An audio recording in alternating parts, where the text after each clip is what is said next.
My name is Woodie Landeros. And I'm Joseph Landeros.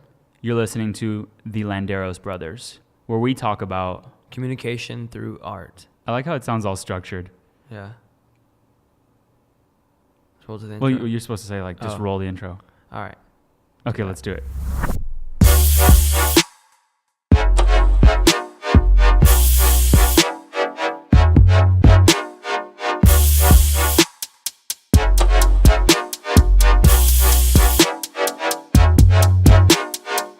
Today's topic is Kanye West. Searched on Google, Kanye Omari West, also known as Ye, is an American rapper, singer, songwriter, record producer, entrepreneur, and fashion designer. What a handful. I hope that one day my name, when you search it up, it says all of those things.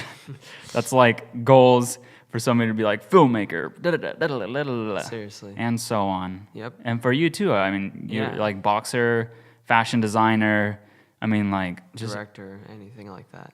Yeah, with a man who has said things such as, and I'm quoting him, saying George Bush doesn't care about black people, saying, my greatest pain in life is that I'll never be able to see myself perform live, and closing it off with, nothing in life is promised except death. This man is nothing short by being a controversial individual, and I think that's just kind of barely stepping into that realm by saying that. everything he does is controversial. Like if you just search his name, it's like either you're with it or you're not. You're like super emotional or like just monotone voice, like no emotion. Right. That's what I see. He's either left or right. And I don't know if you guys believe in the whole horoscope thing, but he's a Gemini, and Gemini is supposed to be like both sides of the coin. So like I really see that in his art. Right. I would say that's really prevalent throughout all of his career, starting it out in 1996 and still being active to this day. I think him, along with people such as maybe even Drake pretty much just him and Drake have been really relevant for probably the past 10 years, or at least Kanye are the most relevant in as far as the world of hip-hop and music goes. Can you believe he's my height? Really? Yeah, he's 5'8". Dang. I swear, I thought he was a little bit taller. Yeah. I thought for sure like 6. I mean, you would think, right? Yeah. But He looked pretty tall on like the whole. I was just watching YouTube videos and trying to like study up while I was at the gym this morning, and like just seeing him standing next to people, I thought he was a lot taller. But do you see? Okay, wait. We're talking about communication through art, right? But let's just talk about him for a second, because like I feel like he's just an art piece of itself, and he's just super controversial, and it's just a topic that I never thought I would be speaking on. I actually don't really like want to speak about Kanye West, because I don't know. I feel like if you hear this, you might just like love this podcast, or you might just hate this podcast, because when like people attack like Kanye West, or even people that have opinions on Kanye West, it's like I hate you or I love you, and right. that's what it feels like to me. But have you seen like he has 3 kids, right? yeah. Have you heard their names? No, what are their names? Saint West, Northwest, Chicago West. Oh yeah, of course. That's all Kanye's style. Would you name your kids that? I don't know. I mean, they're tasteful at least. I don't know about Chicago West. I didn't know the Chicago West. I thought you were talking about if he had previous children. Sometimes I forget that he's even with Kim Kardashian. Because, Okay, she's even controversial herself. Right. Like everything, their whole I feel life like- is super like, yeah, it's a I reality feel like TV there's show. almost a battle of sales or something going on, because they're just such like power players in the world of like reality TV that they have so much control, but yet so much noise going on at the same time. It's like pretty fascinating. Can you imagine their conversations with like art and business? Yeah. I wonder if they get along in those conversations, Right. or if it's like fights. Yeah, and who picked these names? Like, which one? Yeah. I feel like Kanye would pick Chicago, obviously. Definitely. Like Saint, I feel like that was maybe both of them. And North, I mean, I see Kanye written all over it. Right. I see like Kanye is like, let me name my albums. That's what it feels like. So let's just jump right into some of the things that we were looking up and we were seeing popping all over the internet. And yesterday, it was actually, I believe it was 10 years since Kanye West released his 808s and Heartbreak album. So he released it on November 24th, 2008. That's crazy. That was a big stamp just on hip hop culture, on music, on just he's groundbreaking in all areas. You definitely have something to say about that because I know you, yeah. Yeah, well, most definitely. I think that with this approach on the project, although it was pretty rushed, as is stated in the past, or what is stated out in the public, inspirations such as Jay Dilla or, all these older cats, pretty much, I would say, even for myself, saying even just the sounds going on, say in the 90s or when it first began in the late 80s, are completely opposite on this tape, where you have singing involved, you have auto-tune involved, you have different drums making usage of the MPC 808, or MPC 88, which was pretty much where the word or the phrase 808 comes from, the bass. But it's pretty fascinating to see how that's kind of leaked into my generation and how it's influenced so many of these upcoming artists. Yeah, I like that. Just speaking about communication through art, I like how much he communicated with this entire album. I felt like this entire album was like just his mic, and just it every single time you listen to it, you can feel his entire heart and soul just opening up to us, and just kind of reading up on it. I mean, he said this album was therapeutic. It's lonely at the top. So there's a lot that went into it that was. It's truthfully inspiring to be able to look at that art and then look at my own art and try to just kind of question it and say am I putting all of my heart and soul into it? Am I putting my best work out there? And sometimes your best work, it doesn't matter if it's it takes 1 week or 6 years. Your best work is the work that comes out from your heart first. And then I would say also from your mind and just being able to see it in today's time, how we were talking about history and we were talking about the right timing, and with the whole autotune thing as well, how he worked on an album with T-Pain, and then he was really inspired by it, and then I think T-Pain even admitted or was saying yeah, he definitely took my style. Right. That was interesting. But you know what? Art is just pretty much a big combustion of all the art that you've seen. So if I'm going to paint, obviously I'm going to grab from different inspirations or different people that I've viewed. If I'm going to make a video, I'm obviously going to grab different transitions from my different famous YouTubers. And it's just I think it's inevitable. Yeah. Yeah, it's inevitable to sort of mimic what you I mean, see around you can't yourself. Unless if you grew up with all white walls and you didn't receive any sort of art or anything from anywhere, right? And then you just created something, but that's impossible. Yeah. I think, unless if you're that one person out there, listening to this. Yeah. So, one of the main reasons why 808s and Heartbreak was so translucent or transparent, at least with his whole way of expressing himself, Kanye, we're speaking about, was because of the fact that around that time, his mother actually passed away from a surgery that happened to go wrong, or at least that is what is theorized. And there was a lot of controversy going on about that because they didn't know who to blame, if it was the surgeon's fault or whoever's fault it may have been at the time. But what is known is that her name was Donda West. She was actually, as claimed in this article that I'm reading right here, which is titled "Kanye West Just Announced His New Album is Related to His Mother's Death," that she was almost as a manager for Kanye, or a momager, as you could phrase it, for Kanye growing up, and losing her, and losing, as he's phrased in the past, the love of his life. It was something that was really devastating on his ego and on his morals. Yeah, didn't she pass away from cosmic it was cosmic surgery complications.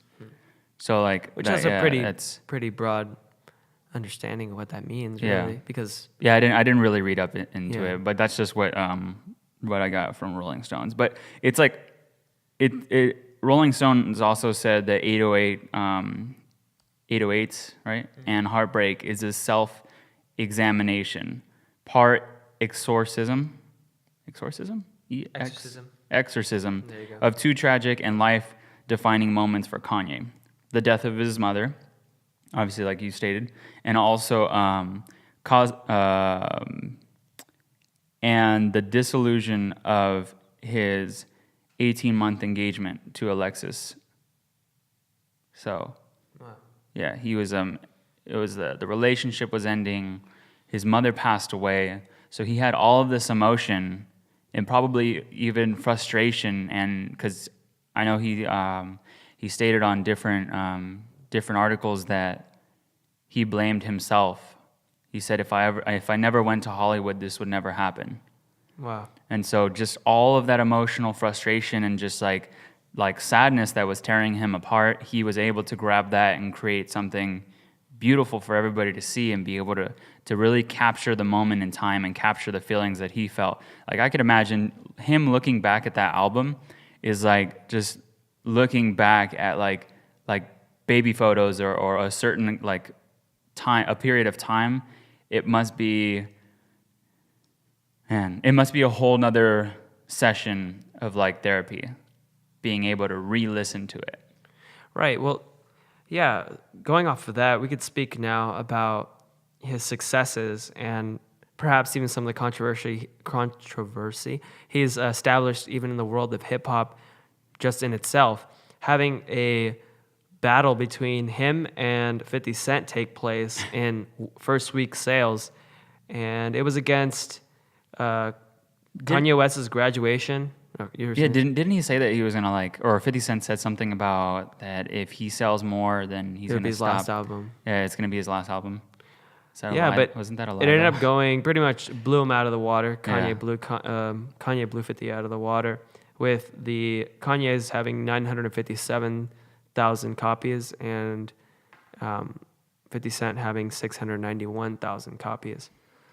So I think that just shows you that with the hustle and with the drive that came with all this marketing going on, it didn't really work because I think, and I'll use my own opinion on this, a new start or a fresh start will always beat out some of the older, probably, how do I say, like more established things, because in some cases that's just what's most attractive. Like we were talking the other day about, art that turns heads, and with something like this, with the artwork being done by Takashi Murakami, an artist, a Japanese artist, it's something really eye-catching, and also the music that Kanye was coming out with was none like any other. So I think in that case, and in many other instances, the new guy pretty much knocked off the older one. I think I think just taking out like the legends, obviously, from that picture, because I mean, like I know the new guys are gonna come in and they're gonna like take the limelight, but I don't think anybody could ever replace like a Jimi Hendrix or like a Michael Jackson or, Yeah. yeah. Most definitely. But obviously, like the kids are gonna, eventually they'll forget about, or they won't forget about it, but they just won't be listening to it. They're gonna find, the newest thing, like Lil Yachty or what, Yeah. Lil Pump is Yeah. that the guy that Lil made Pump. the collaboration with him and Kanye. and that stinking album, man. I don't like his new song, which is like rated #1. I like a lot of the stuff that he was really able to like communicate through art and be able to share some of his feelings, because like you kind of, it's relatable. And some of the stupid things that he's been saying I can't really relate to, and you guys can search it up and check the #1 song right now, and I don't know, like I don't relate to that, maybe someone else does. And sometimes it's just like that eye-catching art that you just say like, hey, F this or screw this or like whatever, and then people like look over and like, why would you say that? And then that, it's a mix between like the marketing and advertising portion of being able to distribute your art, or your like just outrageous statement or whatever it is, through art. Right. And sometimes it might even be just like a strategy to get like this new, like he might be feeling the newer wave coming in and be like saying, how am I going to get their attention? I'm going to say something really ridiculous that everybody's going to share. Mm-hmm. And then, you know. Yeah, well, like as we're speaking on with the whole legends idea, I think those people already have their spot established. Yeah. You know, it's like, say, an individual like Picasso, Pablo Picasso, which is a whole other guy to talk about in another podcast. But with an individual like himself having such iconic pieces, I feel that although individuals may come about, say in our day and age, that will, bring attraction, he still has his spot. But at the end of the day, when you're at an art show and you're passing by this piece, by this new individual, you're going to give your eyes, or if it catches your attention and you purchase it, and then next thing you know, that ends up being something highly coveted. Although there are two different pieces at place, Picasso already has his place established, if that makes any sense. Yeah, well, I think that because they're on the grounds right now. Yeah. And they're able to share their music and they're able to push further. Because if, Picasso were here or if blank were here, then, they'd be on the grounds and they'd be spreading their word. Right. But yeah, I get what you're saying. I just for making sure, that somebody's not like, what do you mean the new people? Yeah. I don't know. There's always going to be those people that, take art so, how would you say, objectively? Mm-hmm. It's just come on, man. Yeah. Going back to Kanye West and his endeavors, maybe even outside of music, he's had involvement in, say, different award shows. We're not going to name them. And different brands, such as now getting involved with Adidas in 2015, I believe it was. Yeah. Well, Nike and Adidas, right? He was Nike working and Adidas, with yeah. Nike, and then something happened. I sound so uneducated. Right. I know he was working with Nike, and then something went on, and then now he's with Adidas, and now he's yeah. No, I think there's actually a lot of unknown information about all those little details. Mm-hmm. But what is known is that he stated in the past, and I'm not really quoting anything, but I'm sort of generalizing what he stated, is that they were very constricting and trying to marginalize him. He likes that word a lot. He says it a lot, but I'll quote him on that one. They were trying to marginalize him into this category of only making sneakers, and he happened to come out with two models, the Yeezy 1 and the Yeezy 2, in which I owned the Yeezy 1 for some time. But going over to Adidas, he was given this whole different playing field. He had clothing involved, he had sneakers involved, he had boots involved, and it's still going on to this day. And have you seen the prices on these things? Okay, yeah. You're going to say the prices, or Yeah. I'm going to tell you a little story? Cause I'll just tell them the prices right quick, just for reference. So, so I can throw up a little bit. Yeah, just going away from maybe the ideas of shoes, let's just talk about even a sweater. So the undestroyed sweater, as it's phrased, came about to approximately $1,360. Nope. Or you have the tab bottom pant, which came out to $510. Nope. What do you have to say about that? Nope, Okay. I'm gone. So as you can see, I kind of passed out and I woke up. This man knows his worth, or maybe even knows a little bit more than just the pricing. Yeah, and it's a little out there, I would say. Yeah. But hey, you know what? People are buying even more expensive stuff, and they're even less of quality.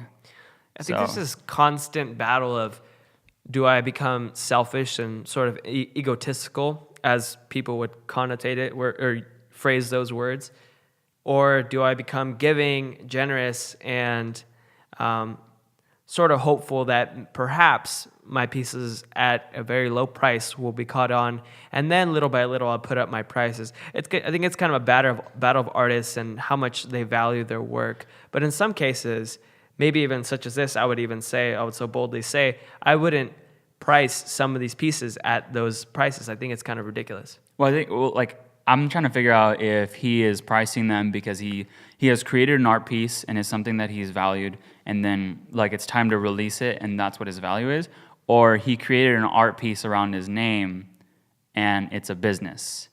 And like, how many people can he get to pay that price? And I'm wondering, like, is he just kind of like a scientist messing with like a lab rat, trying to see like how much the lab rat can actually do? You know what I mean? Because sometimes like people with power will like do certain things, and they'll kind of just try it and see if people go with it. And if they go with it, then they'll just keep on pushing and pushing and pushing. I even see like just a little bit of that out of like Mayweather. I'll state that I see that he was like, Floyd Mayweather. I see he's like pushing grounds. Yes, he's a great boxer, and yes, this and that. But I do see him like, well, let me charge another $1 million. Let me see if they say yes. You know, so like that business sort of like takes over the art piece and like the show business and all that stuff. Like what if, like, is that his number because he sees it on the art, or is that the number because he sees it on his financial goals? Right, and it also poses it's probably both. It could be both, or it could be this third option that perhaps he was just trying to put a big footprint with his big old boot, trying to come into the game of fashion saying, hey, I'm not playing around. And having sold out all these pieces, it even kind of further emphasizes the fact that he's not playing around. Yeah. As for other companies, say that like Gucci, they've always been pricing their products at those prices. And for him to just come into the game and pretty much just already set his bar at that level, I think it's kind of just claiming that, hey, I have the power to do this as well. It's that big bell that just kind of like rings in everybody's ears, and it's like, listen to me. Mm-hmm. I see that, and I also see the positive side of it, because like in boxing too, Mayweather did do a lot for boxing and was able to raise the pay prices, and now is going to be able to help like the future generation of boxing to be able to say, well, I want that much too, because that's my worth. So that, you know, the next person that's going to see their worth at that level and that has the skill at that level is going to be able to do it, because he's already pushed that barrier, and you might even be able to go further than that, or you will be able to go further than that. So I see that he is pushing that ground, which that in that part I do agree with it, because it is always, you know, about pushing the barriers. But one word, Yeezys. Your story. Yeah, so my story about Yeezys. So I have a friend by the name of Jesus Gonzalez, and he sold me a pair of Yeezys that he said he bought from a guy that waited in line. I think, I don't know, he waited in line or something. And it came with a box, and it came with like, it was legit. And so he thought that they were fake. I mean, he thought that they were real. So he sold them to me for real price, you know, and it was like $250. I ran away with the steal, because at the time it was like $450, I think I tried to buy them for, or $500. Which I know in the last episode I said that I didn't purchase shoes unless if it was like boots and stuff. But this was about 3 years ago or so. Is that even when they came out? It was when they first came out. Right, the Oxford Tans, by the way. Yeah, so I bought them, and then I didn't wear them because I just didn't want to mess them up, because they were like real Yeezys. So then when it came down to wearing them, I was like, I'm just going to sell them because they're not really my style, and I just bought them over hype. That's just what I bought them. And so I think I wore them one time, and I think I got too much attention, and I was just like, I don't like this. But I ended up trying to sell them to my cousin Larissa's friend, and he checked the stitching, he checked all the stuff, and he said, these are really close to real, but they're fake. They're missing one thing. And like it was like one little like speck of like a dot on the bottom of them. Like they're on the boost sort of cushioning in the shoe. It was missing one of the little speckles. I think it was like, it needs to be like 7 of them or something. I don't know, whatever number. But he said they were fake. So then I went back, and then he was like, well, I'm sorry, dude. I sold them to you like 3 years ago. You should have told me, like, I don't got like, you know, $250. Why are you going to come to me right now? So then I had to kind of just like, you know, just deal with it. But now I have some fake Oxford Tans that like look really real, and they're just in my closet, and I don't even want to wear them. And it's just it's a really embarrassing story that I'm just like, I will never. That's why I'm just like, I'm never gonna buy shoes that are, you know, over that price. But this might be used as a soundbite in the future, because I probably will, like, you know, if I have the money. But right now, it's just it does not make sense to me. That's a pretty sad story, man. Yeah, I'm crying. But I was just gonna say one more thing, just to kind of like. Oh wait, what were you gonna say? oh no, you can keep going. Okay, so you said that he's been, he's done like different things in his career. Did you know that he worked at Gap Oh, he did? and he was also a telemarketer? Wow. You imagine him on, telemarketing, like with his voice. He's like, love locked down, and I'm locked down. It's like, let me lock you down for this number. I can imagine that. That's pretty funny. Yeah, he was also a college dropout to pursue his career, which, I feel you, man. Yeah. Let's You hope have- let's you hope have my some- career ends up. You have some ends up- connections to that, right? Yeah. Yeah, well, I tried out college. It just wasn't for me. And now I'm just I'm also pursuing, my career in film and design and everything else that comes with it. Yeah, just imagine, I don't think you can really do this in film, but say in a different industry. Be careful what you say. I was going to say make a fake film Oh, and sell someone a fake film. I was thinking about that. I don't think you that's could sell a fake story, Right. like a documentary. Yeah, you could do that. Yeah. But But anyways, like actually, you still have to make it. yeah, you still have to create it. It's not like something that you can create this overall hype, I guess you could say, about. I don't know if film really has that type of power that someone could grasp in their hands and say, is this real or is this fake? Unless it's like a DVD or something like that, and burned. Yeah. But as far as film as you're watching it, it's pretty literal. Yeah. Would you say that? Yeah, unless if Right? you're like doing like special effects and like all that. Yeah. I mean, it's a big category. It's I don't know.